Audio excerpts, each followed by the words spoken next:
최근에 저에게 날라온 그 인터넷 이메일 가운데 이러한 이야기가 소개가 되었습니다. 어느 냉동식품 공장에서 일하는 한 여직원이 있었답니다. 근데 이 여인이 어느 날 퇴근하기 전에 늘 하던 대로 그 냉동 창고에 들어가 가지고 물건을 점검하기 시작했어요. 근데 갑자기 쾅 하고 문이 저절로 닫혀버린 거예요. 놀란 여인이 소리를 지르면서 도움을 요청했지만 듣는 사람이 없잖아요. 아무도 듣지를 못했습니다. 그래서 어둠 속에서 무섭고 적막해서 울기 시작했어요. 여기서 내가 얼어 죽겠구나, 그렇게 생각하면서 두려운 시간을 보내면서 그렇게 한 5시간쯤 지났을 때에 몸은 이제 차가워가지고 몸의 감각이 거의 없을 정도로 얼어버렸습니다. 그때 냉동고 문틈으로 빛이 착 들어오면서 누군가가 문을 열고 안을 보는 거예요. 누가 문을 열었어요. 봤더니 그 공장 경비 아저씨였어요. 그렇게 이 여인이 기적적으로 구출이 되었고, 이 여인이 경비 아저씨에게 물었어요. 기적 같은 일이잖아요. 어떻게 아셨냐고. 제가 그 안에 있는지 어떻게 아셨어요? 하고 물으니까 이 경비 아저씨가 이렇게 말합니다. 자기가 공장에 온 지 35년이 됐지만 이 여직원 말고는 누구도 인사하는 사람이 없었다는 거예요. 이 여인이 늘 아침에 출근하면서 안녕하세요 인사했고, 퇴근해서 집에 갈 때는 수고 많이 하세요 하면서 그렇게 밝게 인사를 건네고는 갔더라는 거예요. 근데 그날은 퇴근 시간이 지났는데도 이 여인의 모습이 보이지 않아가지고 이 경비 아저씨가 직감적으로 뭔가 이상하다고 느낀 거예요. 그래서 이 공장 안으로 들어가서 여기저기 찾다가 냉동 창고까지 열었다는 거예요.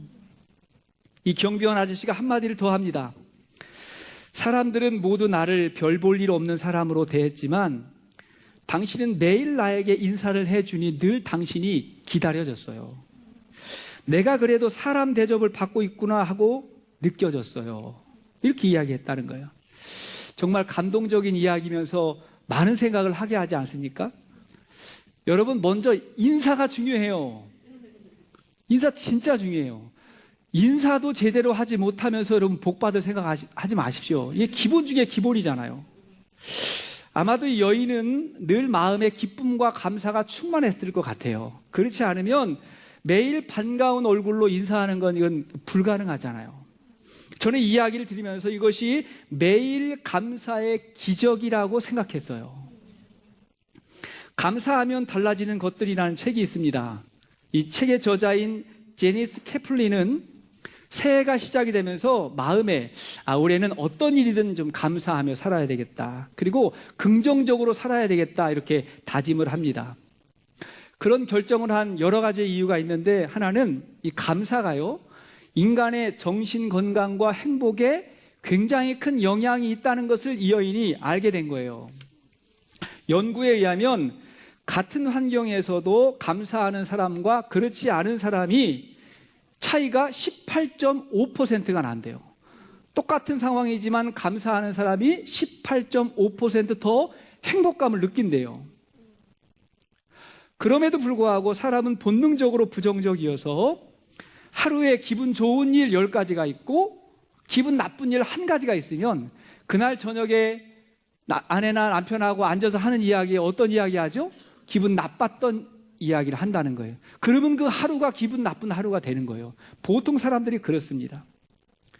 UC 데이비스 대학의 교수 로버트 에몬스가 말하기를, 감사는 좋은 일이 있을 때만 하는 게 아니라 어떤 일이든 시각을 재구성해야 된다, 이렇게 말했어요. 그러니까 관점을 다시 구성해야 된다, 이렇게 말했어요.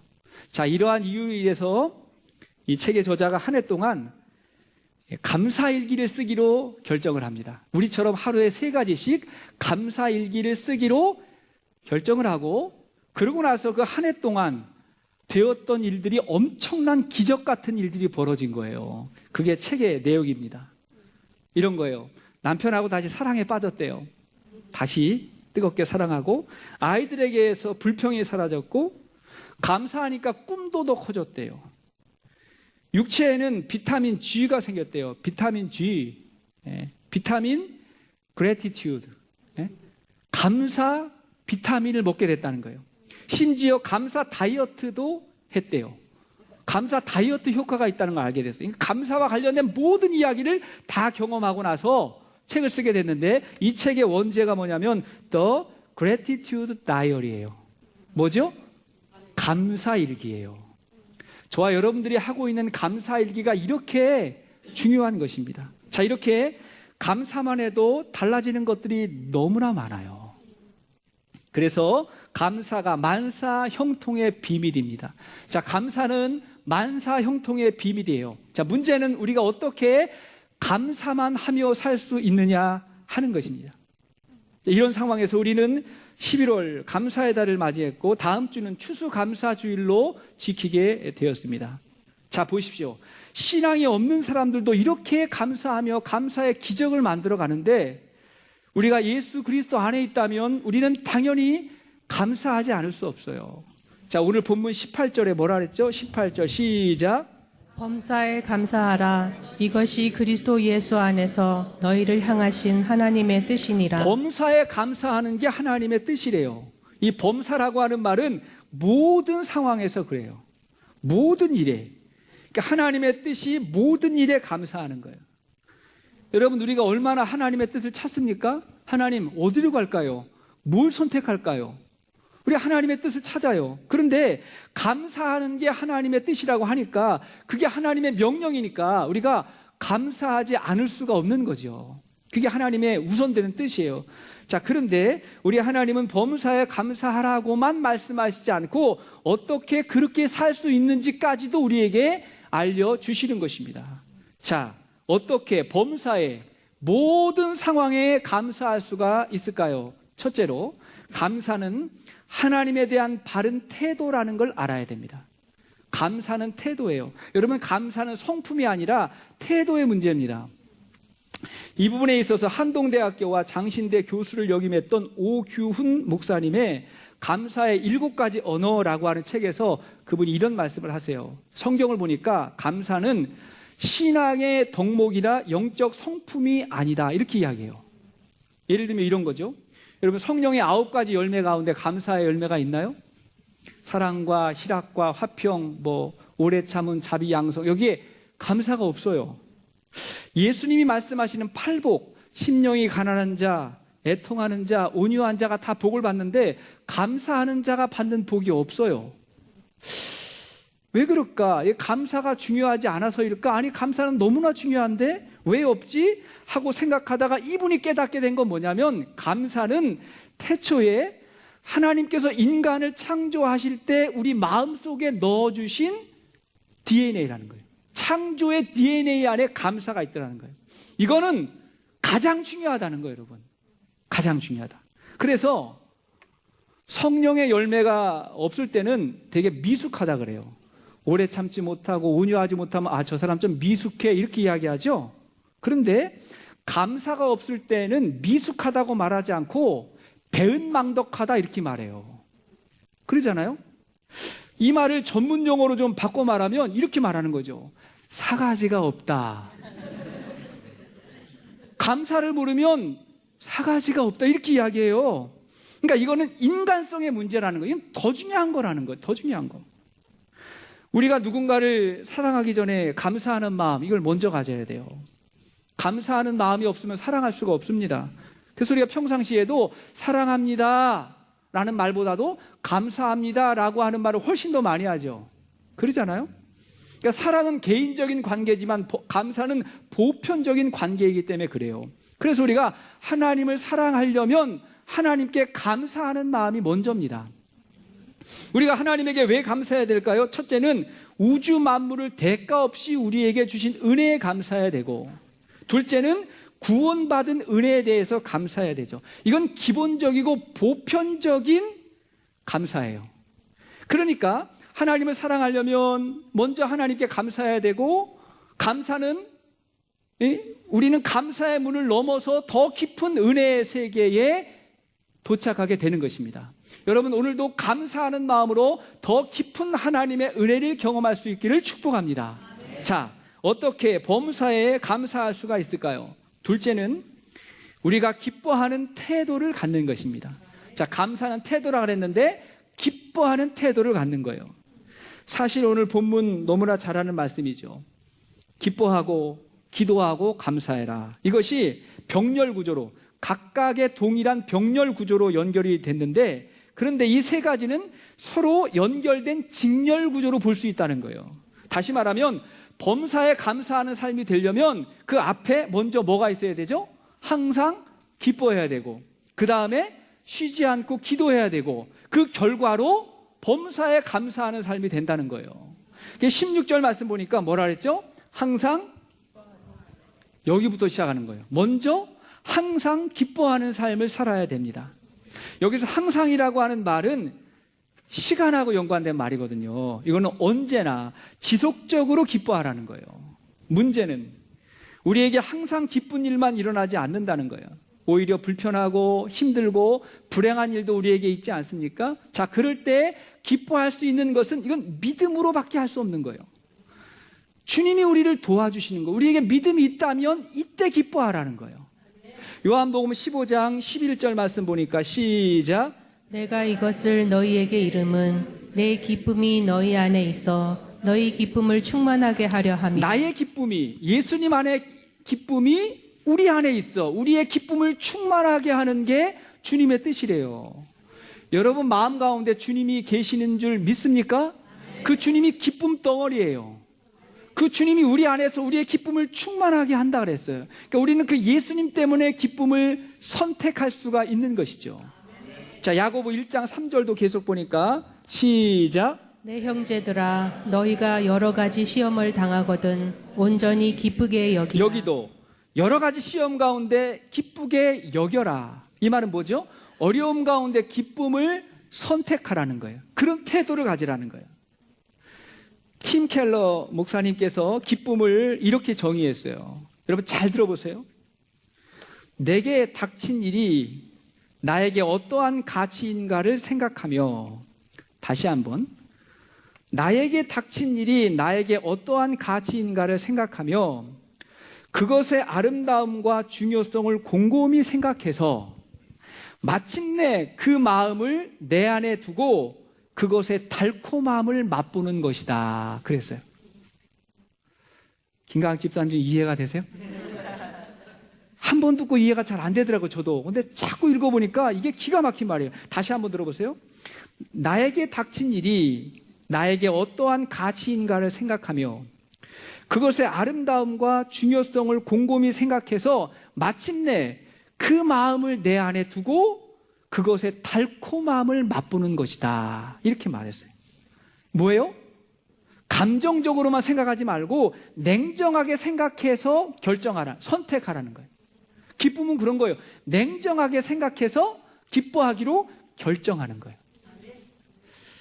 엘레나 루즈벨트는 미국인들이 가장 존경하는 퍼스트 레이디랍니다.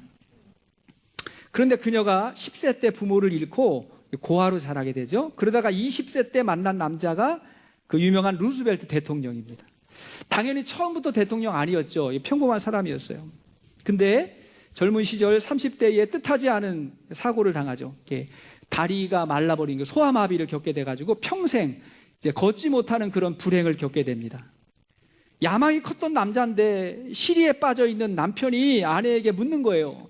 이렇게 장애가 생겼는데 그래도 나를 사랑하오? 남편이 물었습니다. 그래서 아내가 말했어요. 무슨 섭섭한 말을 하세요? 내가 지금까지 당신의 두 다리만 사랑한 것 같아요? 내가 사랑하는 것은 당신의 전부입니다. 이렇게 이야기했어요. 보통 한 사람만 나를 끝까지 지지해줘도 우리는 힘을 얻을 수 있어요. 아내가 그런 역할을 한 거예요. 당신이 전부입니다. 이에 다시 일어선 남편이 미국 역사상 전무후무한 사선 대통령이 되지요. 이 엘레나 루즈벨트가 이런 말을 남겼어요. 들어보세요. 내가 나를 불행하게 하지 않으면 아무도 무엇도 나를 불행하게 할 수 없다. 이렇게 말했어요. 내가 나를 불행하다고 생각하지 않으면 아무도 불행하지 않다는 거예요. 그런 일, 그런 사건이 닥쳤어요. 내가 불행하다고 생각하지 않아요. 나는 불행하지 않은 거예요. 누가 결정해요? 내가 결정한다는 거예요. 어떤 면에서 미국의 역사는 이 한 여인의 감사로 만들어낸 기적이었다고 할 수 있습니다. 자, 기쁨과 감사는 어원이 같대요. 그러니까 항상 기뻐하는 자가 범사에 감사할 수 있는 것입니다. 자, 그러므로 여러분, 아침에 눈을 뜨면 하루를 기뻐하시기로 선택하십시오. 기뻐하기로 결정하십시오. 그러면 오늘 하루도 범사에 감사한 하루가 될 것입니다. 자, 범사에 감사하기 위해서 세 번째, 우리가 하나님과 기도로 교제해야 됩니다. 기도해야 되죠. 자, 감사는 먼저 하나님에 대한 바른 태도라 그랬죠. 하나님에 대한 태도. 그 다음에는 기뻐하는 태도를 갖는 것이고, 그 다음에 뭐죠? 기도하는 삶을 사는 거죠. 17절 말씀 보니까 쉬지 말고 기도하라 그랬죠. 쉬지 말고 기도해라. 여기서 쉬지 말고라고 하는 말은 이건 지속성을 말하는 거예요. 계속해서 한두 번 기도하고 또 특별할 때만 기도하는 게 아니라는 거예요. 언제나 가능할 때마다 계속해서 기도하라는 거예요. 그래서 우리는 좋은 일이 있을 때 하나님께 감사와 찬양을 하나님께 올려드리잖아요. 당연히 하나님께 감사하죠. 문제는 안 좋은 일, 염려거리가 있을 때에도 그 염려거리를 가지고 기도 제목을 만들어가지고 계속해서 기도하는 거죠. 이렇게 기도는 우리의 들숨과 날숨처럼 기쁠 때나 슬플 때나 하나님과 교제하는 영적인 호흡이에요. 계속해서 하나님과 교제하는 것입니다. 최근에 아주 가까운 사람의 장례식이 있어서 저희 가족 4식구가 장례식에 참석하고 그 유가족들을 만나기 위해서 식당으로 갔습니다. 토요일 저녁이었는데 웬만하면 제가 가지 않을 텐데 아주 가까운 사람이라서 식당까지 갔어요.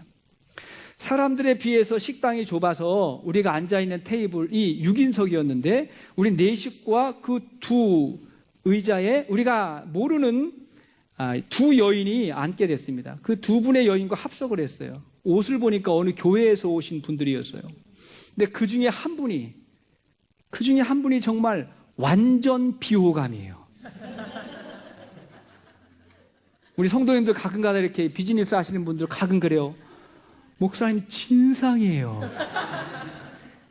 비슷한 경우가 완전 비호감이에요. 왜냐하니까 이분이 둘이 앉아가지고요. 음식이 나오지 않는다고 계속해서 컴플레인 하는 거예요. 그 장례식 와가지고 가족들 앉아있는데 말이죠. 예? 계속 컴플레인 하는 거예요. 손님을 받을 능력이 없으면 아예 받지를 말지, 이렇게 손님 푸대접하면 어떡하냐고 계속해서 불평을 해요. 제가 생각해도 그렇게 늦지 않았어요. 괜찮았어요. 근데 계속해서 불평을 해요. 조금 있다 육개장이 나왔는데요. 육개장 한 그릇을 다 드시는 거예요. 예. 그리고 안 가요. 계속 앉아있어요. 우리 식구가 좀 늦게 나와가지고 음식을 먹으면서 얘기하고 있는데 우리 식구 대화에 참견을 하는 거예요. 예.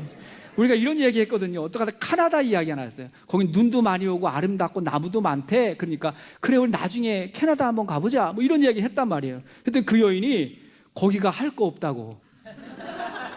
내가 옛날에 가봤는데 정말 짜증난다고 하면서 얼굴에 짜증을 품고 얘기를 하는 거예요. 아니 갈지 못 갈지 우리는 모르고 말만 하고 있는데 쫙 이야기를 하는 거예요. 그러다가 이제 지나가는 그 웨이트레스에게 한마디 더 하는데 그게 압권이에요. 여기요, 냉면 한 그릇 더 주세요. 그러는 거예요. 육개장 한 그릇 다 비우고 다시 냉면을 먹기 시작해요. 냉면을. 그분 냉면 먹는 거 보면서 우리는 나왔어요. 식당에서 나오면서 밖으로 나오면서 그동안 아무 말도 안 했거든요. 우리 식구는 아무 말도 안 했는데 저마다 세상에 저런 사람 처음 봤다고 한 소리씩 했어요. 신데렐라 계모가 아마 저런 얼굴일 거야 막 그러면서 막 이야기를 했어요. 그날 저녁 감사일기를 쓰려고 책상에 딱 앉았어요. 감사일기 쓰는데 2가지 제목을 썼어요. 2가지 감사 제목을 쓰고 세 번째, 장례식에 참석해서 이 가족들을 위로할 수 있게 해주셔서 감사합니다 하고 마치려고 했는데 하나가 딱 생각났어요. 그 여자가 제 아내가 아닌 게 감사합니다. 그렇게 써버렸어요. 아주 아찔하더라고요. 평생 같이 살면 얼마나 힘들겠어요. 그리고는 그녀의 남편이 불쌍해지기 시작했습니다. 오, 그를 불쌍히 여겨주세요. 불쌍히 여겨주세요. 감사라는 건요, 이런 거예요. 어떠한 사건을 재구성할 수 있는 시각을 갖는 거예요. 다른 관점으로 보는 거예요. 그런데 평소엔 그게 잘 안 돼요. 언제 되느냐? 기도할 때 가능한 거예요. 기도하면서 그 사람과 그 사건을 바라보면서 새롭게 재구성해 가는 거예요. 그러면 감사해져요. 여러분, 토요 새벽 예배 후에 그때 우리가 기도할 때는 가족들을 위해서 먼저 기도하다고 제가 이야기합니다. 저도 평소에는 가족들을 위한 기도 그렇게 많이 하지 못합니다. 사실은 제가 우리 교회와 성도님들 위한 기도를 훨씬 더 많이 합니다. 그러나 토요일 날은 제가 그렇게 얘기했으니까 우리 가족들과 자녀들을 위해서 기도하는데, 바로 어제 하나님께서 너무나 감사하는 마음을 저에게 많이 불어넣으셨어요. 기도하는데요, 최근에 우리 아이들이 저에게 했던 이야기가 딱 떠오르는 거예요. 그 아이들 기도하는데. 근데 그 말이, 아빠, 아빠를 너무 좋아해요, 나는 아빠가 참 좋아요, 라는 말이었다는 것을 제가 알게 됐어요. 종종 아이들이 저에게 이제 전화할 때도 있고 문자 보낼 때도 있거든요. 아빠 언제 와? 이런 거죠. 아빠 어디 있어? 우리 기원이는 꼭 이런 걸 물어요. 아빠 점심 때 뭐 먹었어요? 그러면 이제 제가 연락도 하고 그러죠. 근데 그땐 몰랐는데요, 제가 기도하는데 그 생각이 딱 나면서 그 말 한마디 한마디가 나는 아빠가 너무 좋아요, 나는 아빠가 너무 사랑스러워요 라는 마음이 있었다는 걸 제가 깨닫게 된 거예요. 너무 고맙고 너무 감사해가지고 제가 정말 눈물이 나더라고요. 내가 이렇게 사랑받고 있구나. 예수님도 기도하는 자리가 곧 감사하는 자리였습니다. 빈들에 모여든 5,000명의 사람들을 먹이실 때 예수께서 이렇게 기도하셨죠. 마태복음 14장 19절 시작. 무리를 명하여 잔디 위에 앉히시고 떡 5개와 물고기 2마리를 가지사 하늘을 우러러 축사하시고 떡을 떼어 제자들에게 주시매 제자들이 무리에게 여기 보니까 하늘을 우러러 축사하셨다는 말은 감사의 기도를 드리셨다, 그런 말이에요. 먼저 감사하셨어요. 또한 죽은 나사로를 주께서 살리실 때 그때 먼저 이렇게 기도하셨죠. 요한복음 11장 41절 시작. 돌을 옮겨 놓으니 예수께서 눈을 들어 우러러 보시고 이르시되 아버지여 내 말을 들으신 것을 감사하나이다. 여기도 보니까 큰 기적 앞에서 미리 감사하잖아요. 기도할 때 감사 기도를 하는 거예요. 사도 바울의 기도 생활을 보면 항상 기도와 감사는 같이 가요. 항상 감사함으로 기도하라고 그렇게 이야기해요. 자, 빌립보 4장 6절 말씀 시작. 아무것도 염려하지 말고 다만 모든 일에 기도와 간구로 너희 구할 것을 감사함으로 하나님께 아뢰라. 여기도 보니까 감사함으로 하나님께 아뢰라. 사랑하는 여러분, 기도하는 자리가 감사의 자리예요. 그러므로 감사할 것이 없으십니까? 그러면 기도의 자리를 찾아오십시오. 그 기도의 자리가 감사의 자리가 될 것입니다. 자, 이렇게 감사만 하는 삶이 얼마나 귀합니까? 범사에 감사하는 삶 얼마나 귀해요. 자, 그러나 주님이 명령하시면 명령이니까 순종해야 되는데 이건 절대로 우리 힘으로만 할 수 없는 게 많아요. 주님의 명령은 우리 힘으로만 할 수 없고 우리의 감사 생활은 성령 충만함으로 가능한 것입니다. 성령의 도우심으로 가능한 거죠. 그래서 19절에서 21절 보니까 시작. 성령을 소멸하지 말며 예언을 멸시하지 말고 범사에 헤아려 좋은 것을 취하고 악은 어떤 모양이라도 버리라. 여기도 보니까 성령을 소멸하지 말고, 성령 없이 우리가 어떻게 감사할 수 있습니까? 예언, 말씀이죠. 말씀을 멸시하지 말고 좋은 것은 취하고 악한 것은 버리는 그러한 삶이 따라야 되죠. 오직 성령의 능력으로 하나님의 말씀을 믿고 그렇게 살고자 하는 우리에게 하나님은 성령 부어주시고 감사의 역사가 일어나게 될 것입니다. 자, 다시 한번 존 크렐릭이 쓴 365 땡큐라고는 책도 제가 소개시켜드리고 싶어요. 365 땡큐예요. 책의 저자는 법률회사에서 변호사로 이렇게 살았습니다. 그러다가 어느 날 모든 게 다 없어졌어요. 로펌에서 일하다가 다 잃게 됐는데 아내가 떠나갔어요. 결혼 생활이 어려워졌어요. 자식들이 멀어졌어요. 은행 계좌가 텅 비어버렸어요. 다 잃게 됐어요. 도무지 감사할 거라고는 하나도 없는 상황이 벌어지는데 그때 어릴 적 할아버지가 해준 말이 딱 떠올랐어요. 이런 말이에요. 내가 가지고 있는 것들에 감사하는 법을 배울 때까지 내가 원하는 것을 얻지 못할 것이다. 요 말이 딱 생각이 난 거예요. 내가 지금 가지고 있는 거에 감사하지 못하니까 진짜 원하는 걸 얻지 못한다? 이 생각이 나서 깜짝 놀란 저자가 매일의 감사 프로젝트를 시작합니다. 이게 뭐냐면 감사의 편지를 쓰는 거예요. 주위 사람들에게 한 사람씩, 매일 한 사람씩, 한 30분 정도 걸린대요. 한 사람씩 감사의 편지를 직접 보내는 일을 365일 동안 하기를 시작했어요. 가족들에게 먼저 보냈어요. 단골 미용사에게, 식당 종업원에게, 그 사람의 고객들에게, 주위에 만나는 모든 사람들에게 감사의 편지를 그렇게 1년이 썼을 때 그의 삶이 완전히 달라졌어요. 그게 책 한 권의 내용이에요. 감사가 이렇게 중요해요, 여러분. 여러분들도 이번 주와 다음 주까지 꼭 실천할 수 있기를 바랍니다. 우리가 이미 하고 있는 153 감사 대행진, 어떤 사람은요, 한 번도 안 한 분들은 없겠지요. 제가 물어보지 않는 이유는 제가 상처받지 않으려고 제가 하시는 분들 제가 알고 있어요. 근데 그게 차곡차곡 쌓이는 거예요. 여러분, 서론으로 돌아가 보세요. 그 냉동 창고 안에 갇혔던 여인에게 기적이 일어났는데 그게 뭐죠? 매일매일의 감사예요. 그런 게 차곡차곡 쌓이다 보니까 나중에 엄청난 기적이 일어나는 거지, 심지 않고 거두기가 어려워요. 그러니까 우리가 매일매일의 감사의 삶을 살아가는 거예요. 앞으로 남은 기간 동안 감사의 일기를 채우면서 하루에 3가지씩을 써보십시오. 그렇지 않으면 2번째, 감사의 편지를 쓰십시오. 주위 사람들에게, 친구들에게, 성도들에게 감사의 편지를 쓰는 거예요. 그리고 다음 주에 추수감사주일에 온 가족이 함께 앉아서 같이 한번 감사로 예배를 드려보십시오. 그동안 함께 하지 못했던 남편이나 아내나, 그죠? 같이 와서 풍성한 예배를 함께 드려보십시오. 자, 그러한 감사가 쌓여서 우리도 감사의 기적을 만들어내게 될 것입니다. 하나님의 명령이에요. 할 수 있는 힘을 주세요. 능력을 주세요. 감사하며 사십시다. 같이 한번 찬양하시겠습니다. 우리 기쁨으로 찬양 113장.